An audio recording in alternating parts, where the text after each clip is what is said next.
Chapter 4. I took a step back. Uncle Victor's hot breath was still in my air. His eyes were wild, and he still had that frightening smile frozen on his face.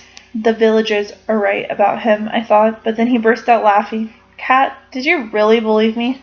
I stammered. He squeezed my shoulder. I'm not a mad scientist, really. That was my horror movie impression. All those scary movies that made about my great-grandfather and the creature he built. I think they're a riot. I could feel my face turning red. I should have remembered that Uncle Victor has a wild sense of humor. Why was I so ready to believe that he was a madman who created a monster? He kept his hand on my shoulder and led me to the lab at the back of a long, carpeted hall. I'm interested in artificial intelligence, he said.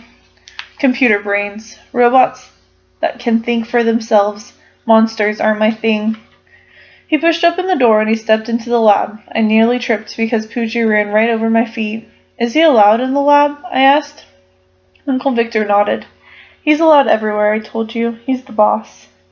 A sharp alcohol smell invaded my nose. I coughed. The lab smelled like a doctor's office. The air was hot and damp.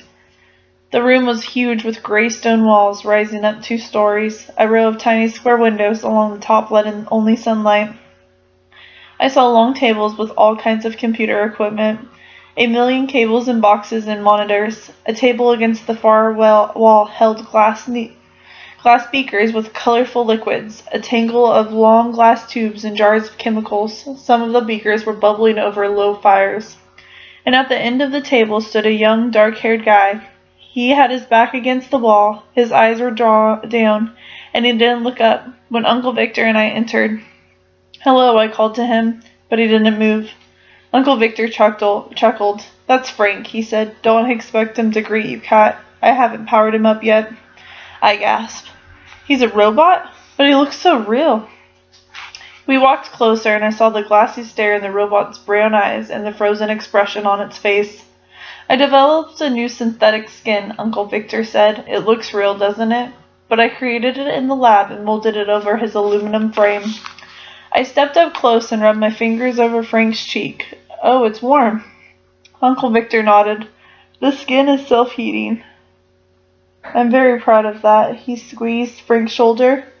Actually, I gave myself a pat on the back every time I worked with Frank. I'm very proud of my creation, and when you see him in action, I think you will understand why I'm so pleased.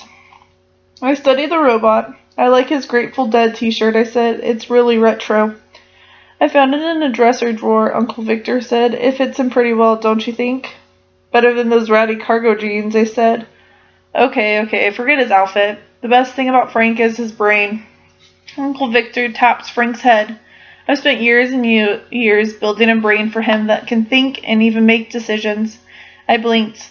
You mean? Frank doesn't need to tell me what to do. He can make plans and choices on his own. Wow, I said. That's amazing. Are you?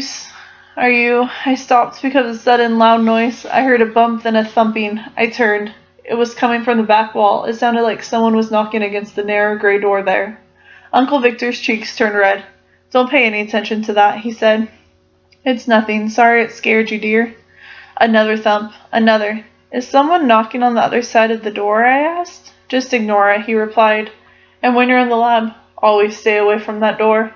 Okay. Promise? He hesitated. It's where I keep my failures. Did he mean there were robots on the other side of the door? Robots that didn't work right? Robots he kept locked up? I didn't get a chance to ask. He walked over to the long table and picked up a beaker filled nearly to the top with a purple liquid. He poured some of it into a drinking glass and walked back to me. Cat, I've been so rude, he said. After your long trip, you must be thirsty. Here, I made this especially for you. He handed the glass to me. I stared at the purple liquid inside. What is it? He smiled. It's like that grape juice you used to like when you were little. I think you'll like it. It's very sweet. I held it in front of me. The purple liquid gleamed in the light from the ceiling. Why was Uncle Victor watching me so intently, so eagerly? I loved my uncle. I knew he wanted to give me anything that was bad for me, but why did he have that weird look on his face? Finally, I raised the glass to my mouth and took a sip. It's good, I said.